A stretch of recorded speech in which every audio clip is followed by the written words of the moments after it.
You're too pure for this wicked world.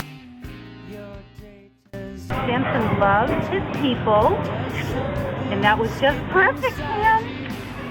He loves belly rubs, and he loves his feline at his foster home.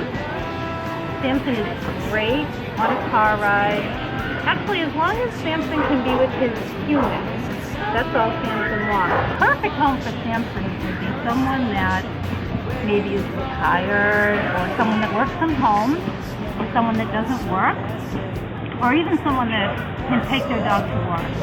That would be a perfect home for Sampson. And as you can see, he's pretty mellow. He's not high energy. He just wants to hang out with his people. And